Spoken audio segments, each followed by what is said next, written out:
At ngayon, nandyan ka na.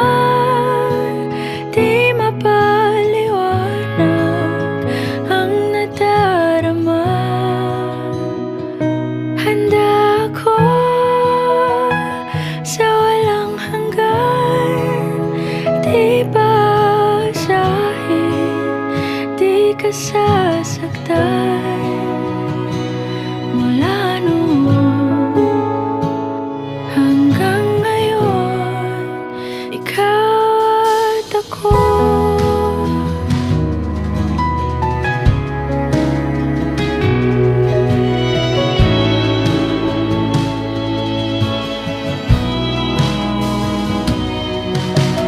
At sa wakas ay nahanap ko na rin